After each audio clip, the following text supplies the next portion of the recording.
Let's pray.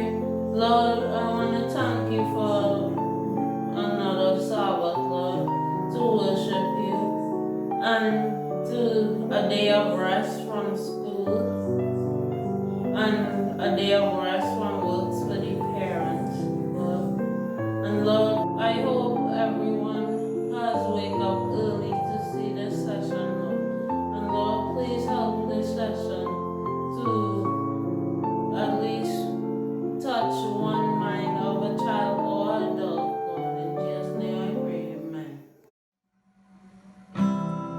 He's able,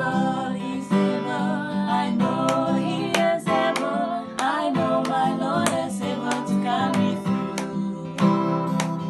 He's able, I know he is able. I know my Lord is able to carry me through. For he has healed the brokenhearted and set the captives free. He made the lame to walk again and caused the blind to see. I know he's able. I know he is able. I know my Lord is able to carry me through. See what the Lord has done for us. See what a mighty God he is.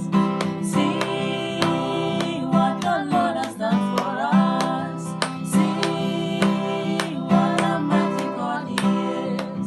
What a tumbling, tumbling, no, what a tumbling. Oh, praise his holy name, praise his holy name, praise his holy name, praise his holy name, oh, praise his holy name. Goodbye, world, I stay no longer with you. Goodbye, pleasures of sin, I'll stay no longer with you. I made up my mind to go God's way the rest of my life. I made up my mind to go God's way the rest of my life. Real, real, Christ so real to me. I love it 'cause he gave us the victory. Many people doubt it, but I can't live without it. That is why I love him so. He's so real to me. What you think about Jesus? He's alright. What you think about Jesus? He's thine, oh mine. Don't try to tell me my Lord is dead. He woke me up this morning. Don't try to tell me he's not alive. I spoke to him today. He opened up my blinded eyes and set my spirit free. And all I want to sing about is the man from Galilee. What a mighty God we serve. What a mighty God we serve. Angels bow before him, heaven and earth adore him. What a mighty God we serve. The time to be happy is now, and the place to be happy is here. And the way to be happy is to make others happy and to have a little heaven down here. Amen, amen, amen, amen, amen, amen, amen,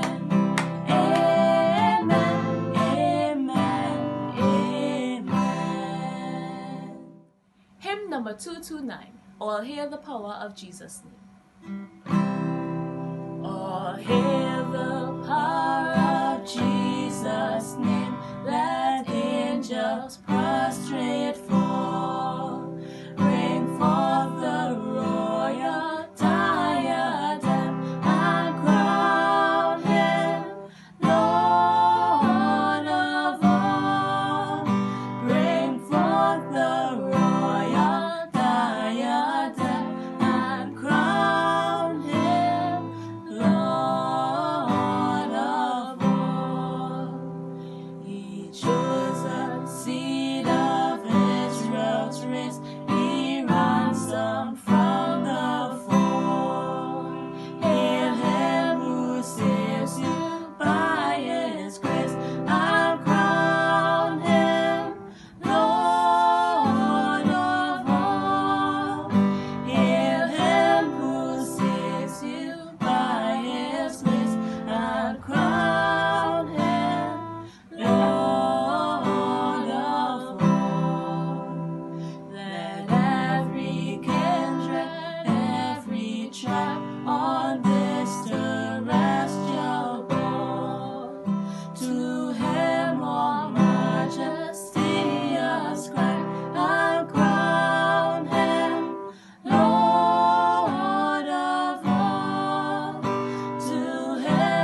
number 434. We speak of the realms.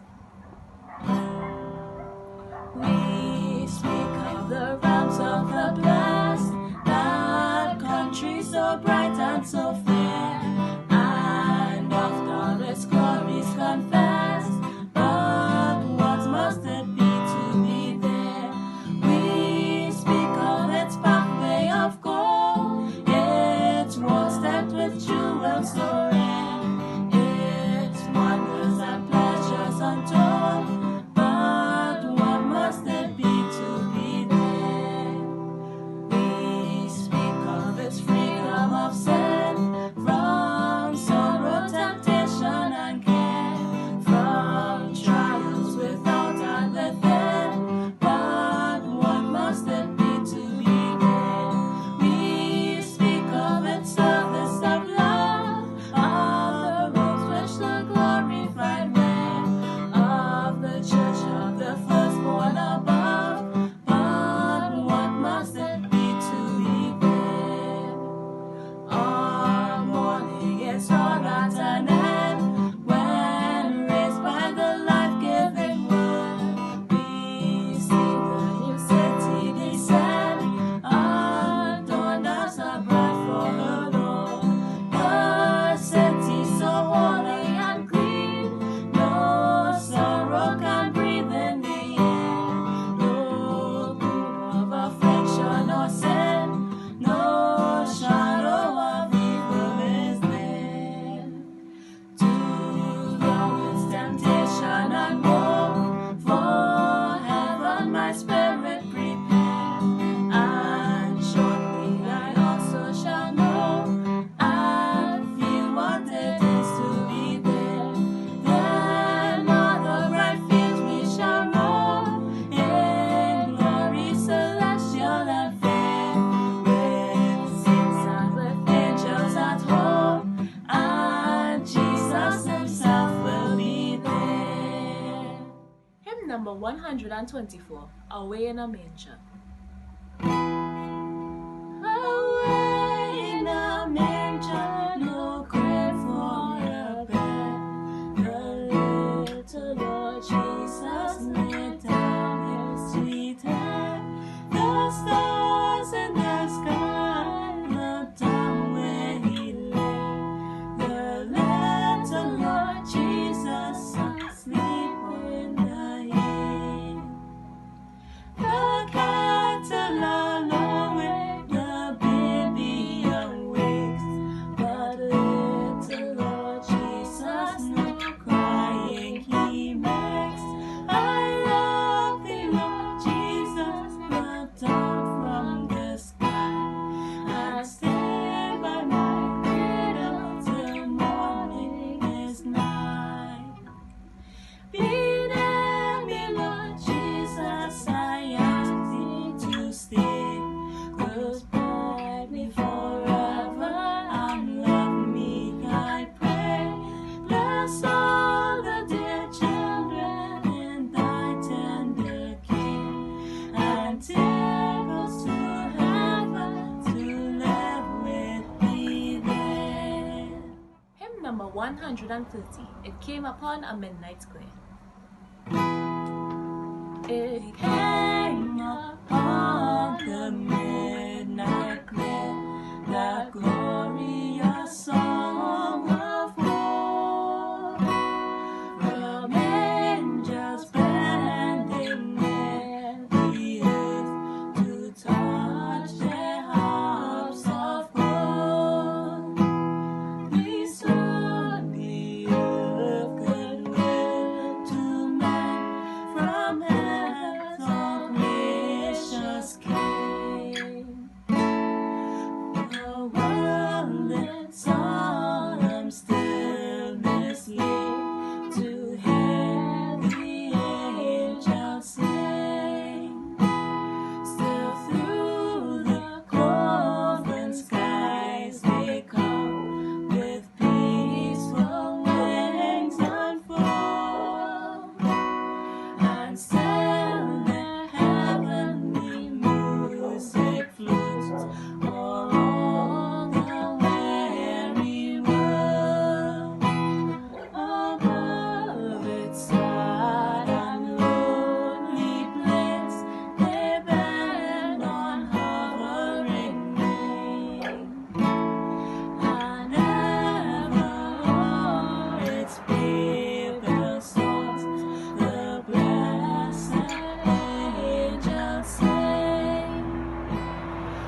Hello, boys and girls. This is Aunt Fernita, and I have a wonderful story for you called The First Christmas.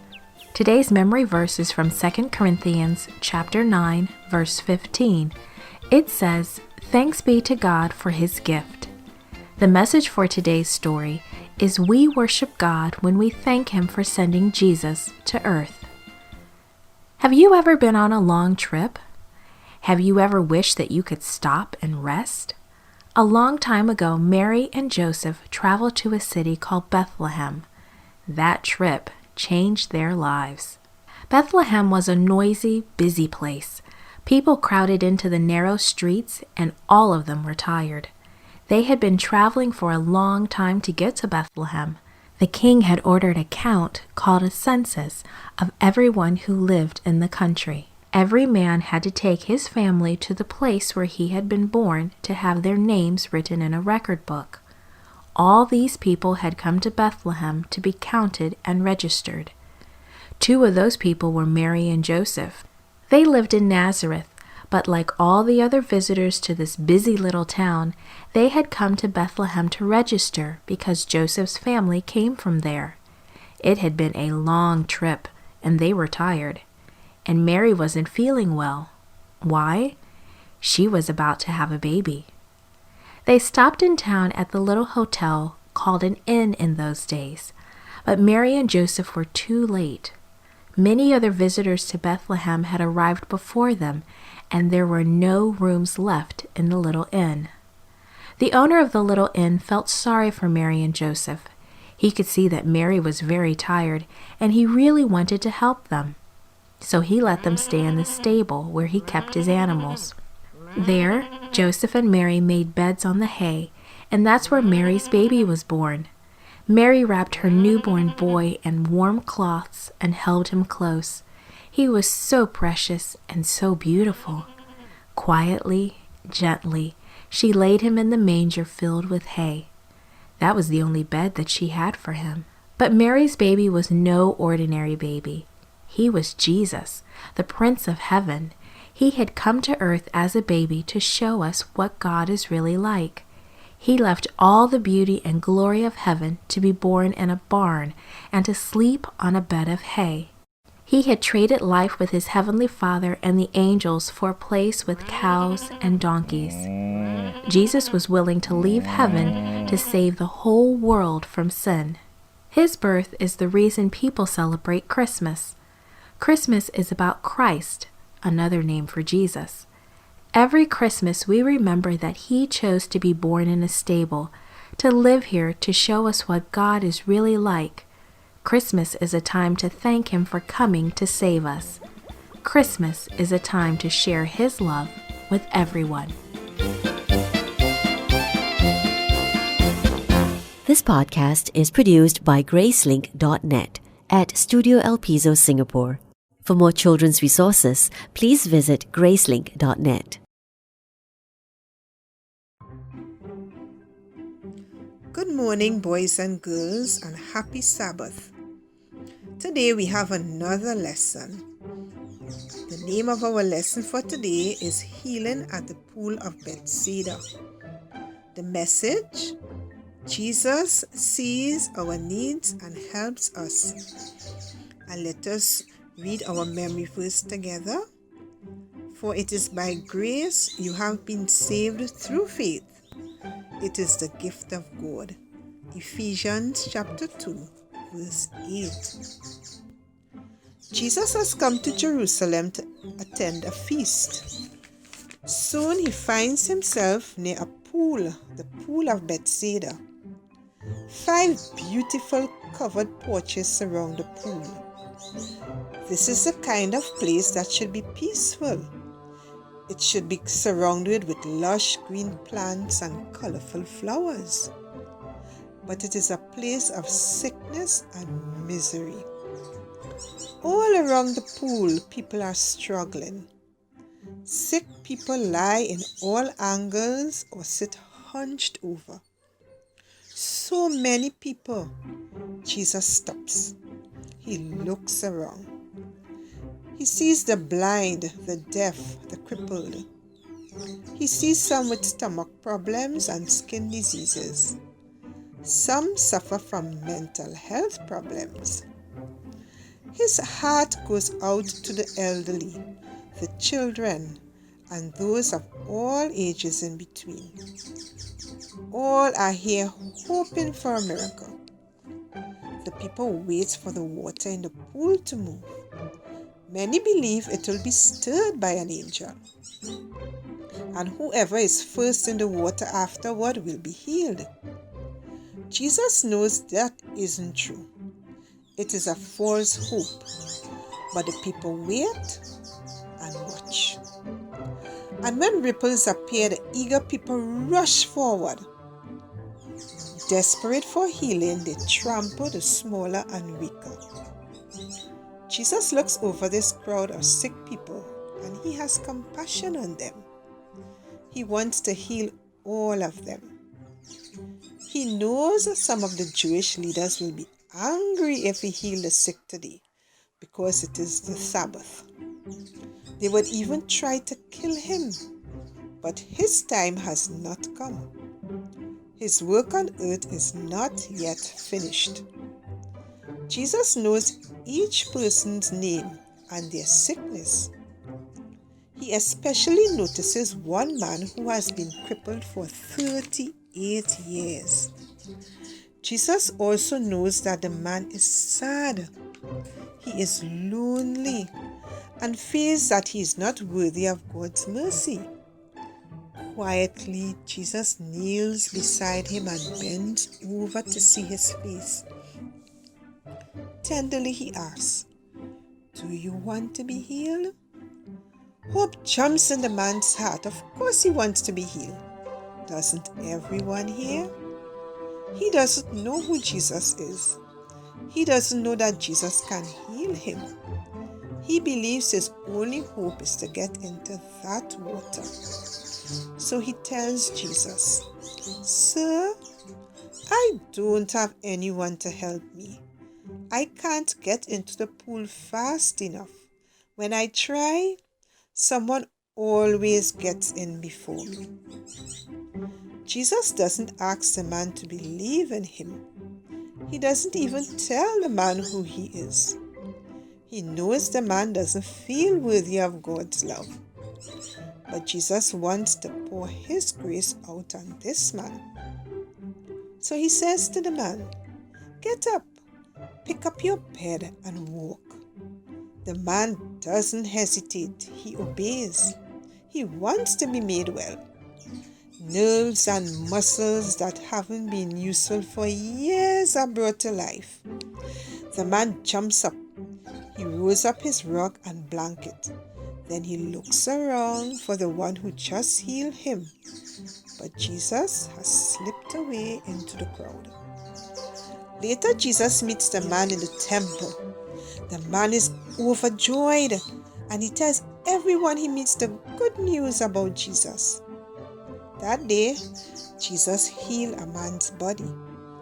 Jesus' healing grace also brought him back to God. With love, Jesus says to us, "Will you be healed?" He wants us to be healthy in body and spirit. He wants to pour out his grace on us too. Will you accept him today and let him be your Savior too? So boys and girls, this is our lesson for today. And maybe you too were sick. And when you got better, you were so happy that you too gave God thanks and praise, just like the man in the story. Today, boys and girls, Jesus is asking, still asking, what are you worried? What are you anxious about? And he says, you know something? I can help you. He also asks, do you want to be healed? Now, here are a few things that you want Jesus to help you with. The first one is, somebody wants Jesus to help that COVID-19 will just go away and don't come back. And others want Jesus to help them with the school work, to help them to remember to study the Sabbath school lesson, Somebody want to ask Jesus to help them to be more obedient, to be respectful to their parents, to keep their room tidy. And somebody want to ask Jesus to help them not to get angry so easily. And somebody else want to ask Jesus to help children who are being abused. And then we have somebody who knows of a child, an adult who has diabetes, who have asthma, who have cancer. And they want Jesus to heal that person and make them well and strong again. So today we're going to pray and going to present all our concerns, our cares, our fears before Jesus. And remember that if God does not answer your prayer right away, that doesn't mean that He has forgotten you. Remember the man in the story? He was sick for how many years? 38 years before he was healed. And when he was healed, he gave God thanks, he gave God praise, and he worshipped God. So at this time, let us bow our heads, let us close our eyes, and we're going to pray. Dear Heavenly Father, bless the hearts of these your children. Their fears, their cares, and concerns are presented before you this morning, knowing that you have promised to hear and to answer their prayers. And we give you thanks and we give you praise. In Jesus' name, amen. So boys and girls, thank you for being in Sabbath school this morning. Enjoy the rest of your Sabbath, and remember, we're going to be here again by God's grace next week to do another lesson. So bye for now. Hearts selfish and world engrossed were untouched by the joy that thrilled all heaven. Only a few were longing to behold the unseen. To these, heaven's embassy was sent. In the city of their royal line, Joseph and Mary are unrecognized and unhonored. Weary and homeless, they traverse the entire length of the narrow street from the gate of the city to the eastern extremity of the town, vainly seeking a resting place for the night. There is no room for them at the crowded inn. In a rude building where the beasts are sheltered, they at last find refuge, and here the Redeemer of the world is born. No room. How have I crowded Jesus out of my life, and what can I do to make room for him? These are two questions, simple questions, but the answers to these questions are not as simple as the questions make them seem. So we have officially entered the month of December, and COVID or no COVID, the time is now upon us. I'm going to share a secret with you, but don't tell anybody my business, please. But listen to this. I'm sure you guys can identify with me on this. For some unknown reason, mothers find it necessary to turn the entire house upside down in the month of December. They want you to take down curtains, paint, clean chairs, power wash the yard, rearrange the furniture, cut down trees, dump rubbish, and the one that always baffles me is this: wash dishes that you never use and pack them into a cupboard to take them back out again next year December to wash. It's a hectic time, a trying time, a frustrating time, and a tiring time. Then proceeds from their lips the most famous line: go and clean your room. So this year, I was once again told by my mother to clean my room. Yes. Don't think when you get older, your parents stop telling you to clean your room. It never ends, right? But while cleaning my room, I saw my old steel pan there. I got that pan when I was in primary school. It's now become rusty and dusty. And well, I have another one that I play. So it's the first time that I've looked at it in about 8 years or more. How did this pan, which was my sweetheart, get crowded out of my life? You see, it started like this. There was a time that my pan stayed on a stand so that I could have easily practiced on it. More and more as I grew older, I became more busy, school, church, and activities, and more the pan got shifted into a corner. Then I decided that I needed room for a guitar. So I took the pan off the stand and put it neatly and nicely in a corner. I would still play it now and then, but the guitar was more interesting. Plus I could lay on my bed and play guitar. You can't lie down on your bed and play pan. Then I started playing the guitar with a band. So more and more I would play guitar and not the pan. Then I got a new pan and it sounded amazing when I played it. So I put the old one in a garbage bag. You keep it out of the dust. While I played the new one far and wide. Until it hit me this year when I actually gave away my older pan and I had not played it in years. So many years that I forgot what it sounded like. I had totally forgotten my sweetheart. How have we crowded Jesus out of our lives? We have gotten, over time, more and more busy. It's not that we don't love Jesus, it's just that the time we once spent, we don't think we could afford to spend now. We took him off the stand and started to focus on something else. He's still there, but just not the center of attention. It's not necessarily something bad that has our attention. It's just that Jesus doesn't have our full attention. We put Jesus in the garbage bag in the corner of the room. So it's not that we don't have Jesus now. He's still in the room, but in a corner covered up so that we could go on doing what we need to do, because it's too inconvenient to have him in the middle of our lives while we're trying to get on with the rest of living. Very soon, we would forget what having Jesus in our lives sounds or feels like. And then inevitably, we would give him away. What can I do to make room for Jesus? Dedicate a specific time every day to talk to Jesus. That's number one. Number two, we are not supposed to think the way the world thinks. We are children of God and are supposed to put God's things first. By putting away the old mindset, we are now to focus or approach issues in the way that God would want us to. Matthew 6:33 says, "But seek ye first the kingdom of God and his righteousness, and all these things shall be added unto you." We need to make the time that we spend with Jesus special, because if we don't, we would fall back into the same old situation. We need to make the time that we spend with Jesus special, because if we don't, we would fall back into the same old situation and put Jesus out of our lives. The PowerPoint for this week says, we worship God when we accept his son and make room for him in our lives. The power text is taken from Galatians 4 verses 4 and 5. But when the fullness of time was come, God sent forth his son, made of a woman, made under the law, to redeem them that were under the law, that we might receive the adoption of our sons.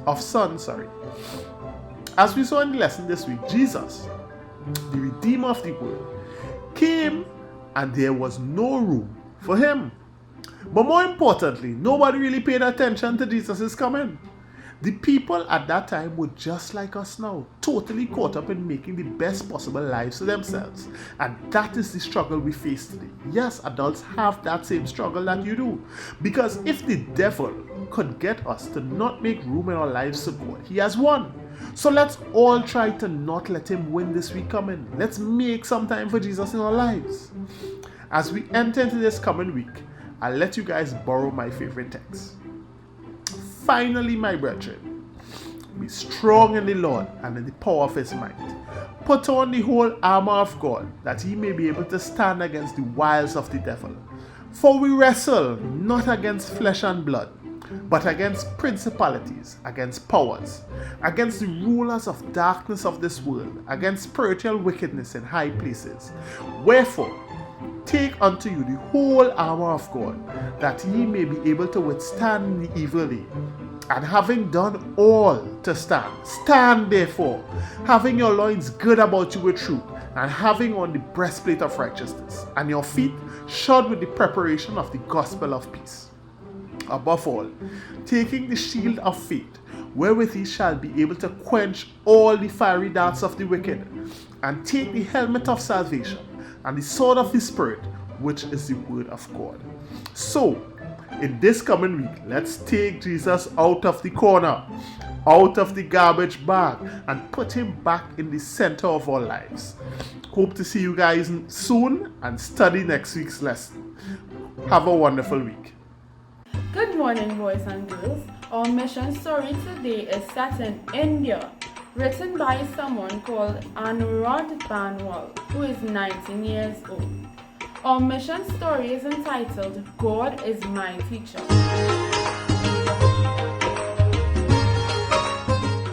Father was worried about 11-year-old Anurad. Even though the boy had finished 7th grade, he had barely passed each class. He couldn't read a word in English, only in the Hindi language. Father noticed that the Seventh-day Adventist pastor in their hometown, Gazipur, had 2 children getting top marks at the Adventist boarding school in Varanasi, 35 miles or 60 kilometers away. My son is doing poorly, Father told the pastor. He doesn't care about school. The pastor had an idea. Why don't you just send your son to an Adventist school? He asked. Father wasn't a Christian, but he liked the suggestion. Later that day, he announced the plan to his son.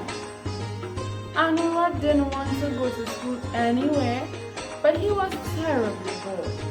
He longed for something new. He was pleased that Father planned to send him away. But when Anurad, his parents, and the pastor arrived at the school, they learned that the dormitory was full. All 80 beds in the boys' dormitory were occupied. The girls' dormitory, which had room for 40 girls, was also full. Anurad looked at his parents, wondering what to do. The pastor didn't know where to look. No one knew what to do. Anurad had to stay in the dormitory if he studied in the school. He could live at home and travel 3 hours back and forth to school every day. Anurad was deeply disappointed. He had hoped for a new life, and now it looked like he would have to return to his old life. For the first time, he prayed. He didn't know God, but he thought he would try to talk to him anyway. Standing outside of the dormitory, he prayed, God, I want to study here from the bottom of my heart, he said. It was a simple prayer. He didn't even ask God to do anything. He only told God about the biggest desire of his heart. As Anurad, his parents, and the pastor wondered what to do, a school teacher heard about the situation. She came up to the forlorn boy. Why don't you live with me in my house? She said. Anurad couldn't believe his ears. Can I stay with the teacher? He asked his parents. Anurad was overjoyed when his parents gave permission. God had heard his prayer. That evening, he didn't feel so happy after father and mother left. For the first time, he would have to live far away from home. Big tears rolled down his cheeks, and he prayed for the second time. Kneeling by his bed, he said, God, you are my teacher. Please lead me. Anurad liked his new school. He liked learning from the Bible, and he especially enjoyed reading Psalms and Proverbs for the first time. For the first time, he got top marks in all of his classes. He knew that it was because of God that he was getting good grades. God was answering his prayer to be his teacher. He gave his heart to Jesus. Today, Anurad is 19 years old and excited to learn what plans God has for him next year. He never expected to finish grade school, and just this year he graduated from high school. Our plans are limited, he said, but God has bigger plans than we can ever imagine. and He is ready to guide us. Part of this quarter's 13th Sabbath offering will help construct a new dormitory at the Varsity Seventh-day Adventist School, so there will be more room for children to learn about the best teacher, Jesus. Our plans are limited, but God's plans are better for us.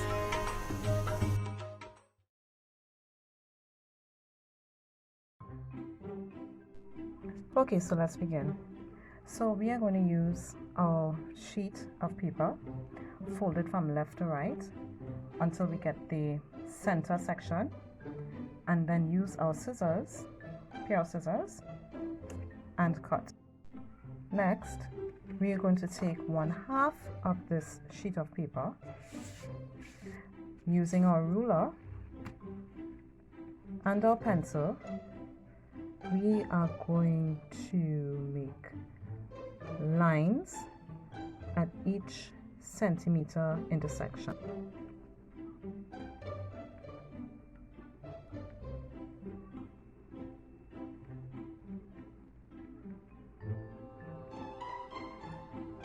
Then we would slide the ruler to the other end of the sheet of paper and do the same thing. Now we have to be careful not to flip the paper over or flip the ruler over, because we may end up with uneven sides. Alright?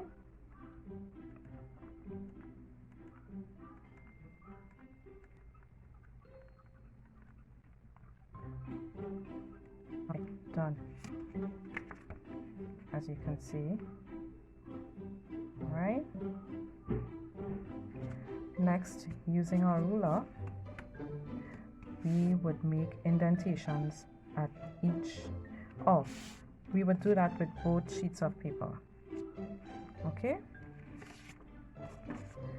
Next, we'd use the ruler, and at each indentation, we'd make a crease. Like this.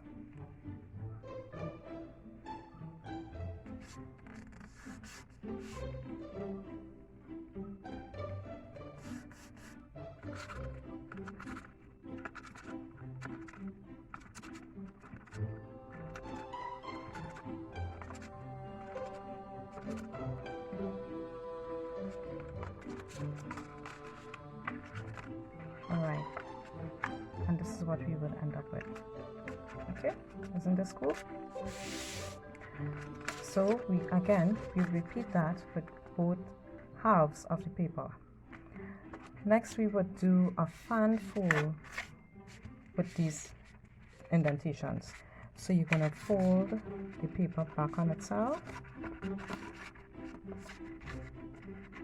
just like this. This is what's called a fan fold. Alright, and we just do 2 more. Forward, back. Right, and so we end up like this. It's called a fan fold because, you know, when we're creating fans, we do that kind of fold and we get the fan. Right, so we have that completed already. I have 2 sheets already completed in the fan fold. Oops. Okay. 1, 2. All right. Next, we are going to use our hot glue and attach both pieces together. So use the hot glue.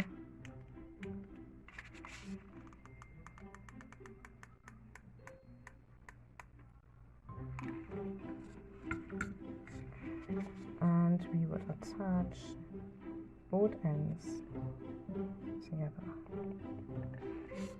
making it as even as possible. And next we're going to close up the other sides using our hot glue as well. Now please note that when you select the paper, you select a soft paper. It's easier to manipulate than Bristol board. Alright, if you use Bristol board, you won't be able to get the effect that we're looking for at the end of this craft tutorial. Alright, so now we would have a little ring. Now we'll set this aside, and we're going to take our large circle and our small circle, the large circle and a small circle, and we'll layer them one on top of the other and secure them using our glue stick. Now these circles can be created using either hole punches like we have here, either a large hole punch and a small one, or we can use a circular object to create a template, just like this. Put it on the paper and draw around it, and then use another large circle to create a bigger template. Right? It's totally up to you. Next, we would use our scissors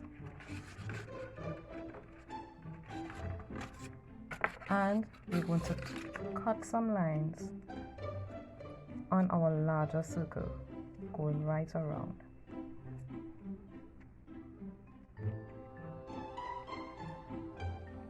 Right? Straight around and up. Right? So that the outside circle is going to be bendable. Next, using our hot glue, we're going to put a little ring of glue on the outside of the smaller circle.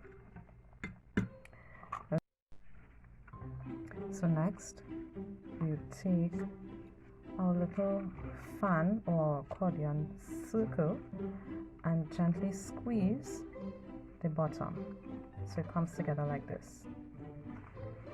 Alright, let me just turn it upside down so you can see. And we would push this part onto our glue like this. Alright, just ensure that the accordion stays on your inner circle. Right, and hold it there until it's secure. Oh dear. Alright, so we may need some more glue. So we make sure that this is secure. Add some additional hot glue. I think the glue got cold. And now press it onto the base of our accordion, just like this.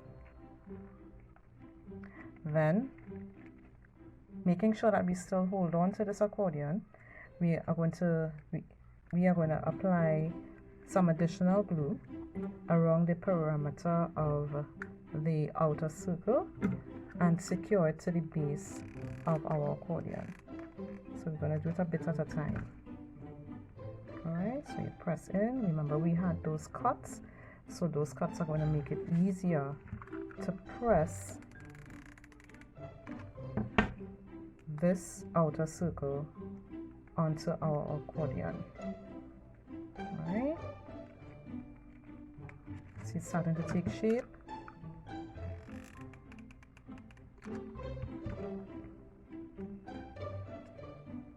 Sometimes you may need to go back and just apply a little more pressure, but keep at it, you'll get it.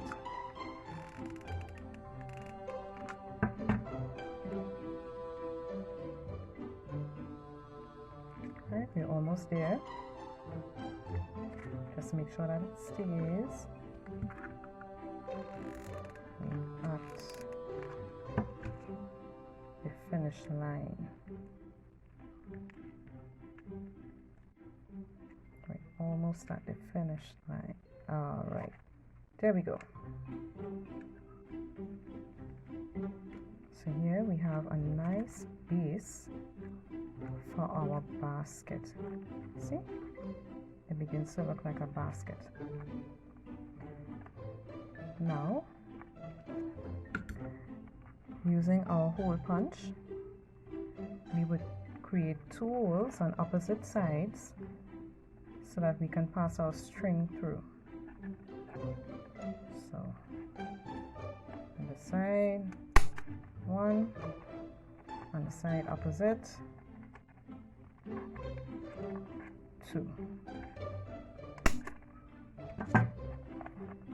See? Just like that. Next, using our wool, rest this aside for a little bit. We create a handle by bringing all the ends together as much as possible and tying a knot.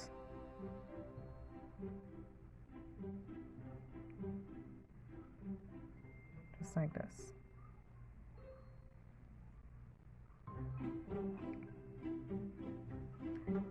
Then we are going to thread the loose end through our first circle. So we can thread them perhaps 2 by 2 or 3 by 3. I don't think all 5 are going to be able to go through at the same time. So we have the first 3. We can use the pencil to help us get it through. First 4. And now all 5. And we pull it straight to the end. And the knot is going to prevent it from going right through. So, again, we take our 5 ends and pass it through the outside of our second circle. So again, we would just twist the first 3 together, thread them through,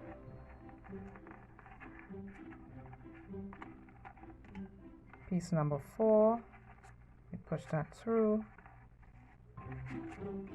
string number 5, push that through. And there we have all 5 pieces securely inside our second hole. And to secure, we do the same thing that we did on the other end, which is to tie a knot.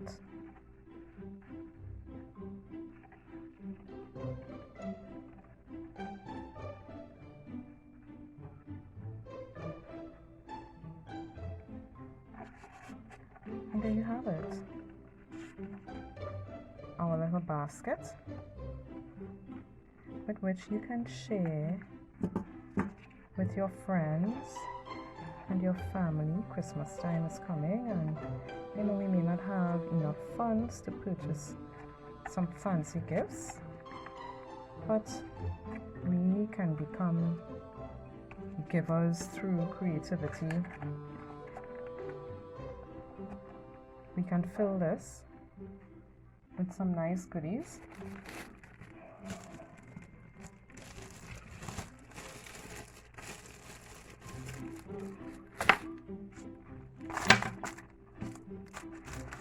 See? Oops.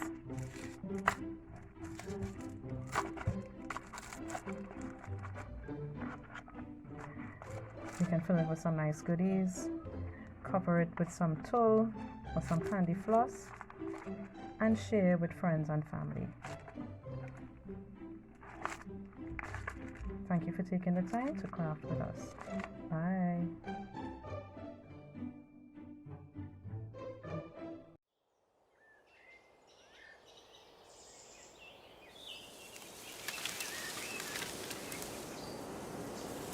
The story of the Bible begins in a garden where God and humans live together.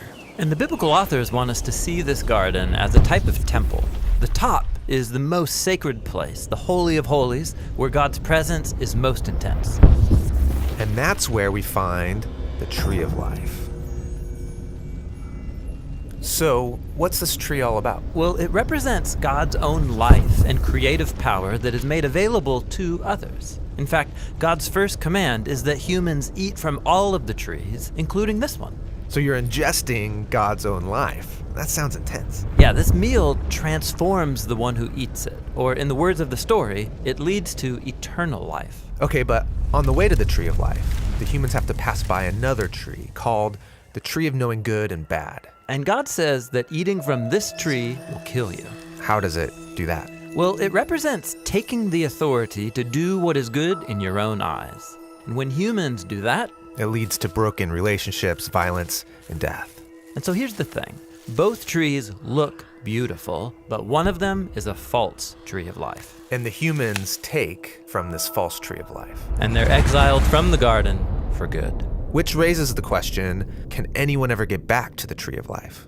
Well, later on in the story, we meet a man named Moses, and he encounters God in a desert tree on top of a mountain. Oh, you mean the burning bush, where Moses is told that he's standing on holy ground. Yeah, it's a plant on a mountain radiating with God's life and power, just like the tree of life. And God tells Moses, bring your people up to this mountain so we can form a partnership. And this partnership will force them to make a choice. Will they follow gods of their own making, or receive life from the true God? And in this story, they give their allegiance to an idol. And it's just the first of many. The story goes on to show generation after generation choosing gods of their own making. And these idols were usually placed on tall hills like beautiful trees. But they're false trees of life that lead the people into self-destruction, exile, and death. It's like death's grip on us is too strong to resist. Is there any hope? Well, let's turn now to the story of Jesus. He came to announce that God's eternal life was available once again through him. So Jesus thinks of himself as the tree of life. Yes, this is what he meant when he claimed to be the vine that brings God's life into the world. And Jesus invited people to eat from him. Yeah, he was inviting people to trust him and be transformed by his life. But Jesus also exposed how corrupt humans are, how much they love false trees of life. And so Jesus presented people with a new choice between life or death. And this time, they don't just choose death. They also chose to attack the one who sustains all of life. Yes, Jesus is led up to the top of a hill where he dies upon a tree. The cross is the sad and violent result of humanity's desire to do what is good in our own eyes. The tree of life has been overcome by the power of death. Well, it seemed that way. But Jesus said that he was a seed of God's life that would die in the ground, but then grow into a plant that would bear much fruit. So to defeat death, Jesus went through it. And now, this new tree of life stands before us all. We can eat from it, but it will mean passing through death like Jesus, allowing our old way of being human to die. So that a new humanity can grow in its place. Yes, Jesus said he is the vine and we are his branches. So not only do you eat from this tree, you're invited to become a part of it, helping produce its fruit so that his life and love can spread through us to others. And so the story of the Bible ends in a new garden, which is also a kind of temple, with the tree of life at its center, providing healing and life forever to all who choose to eat from it.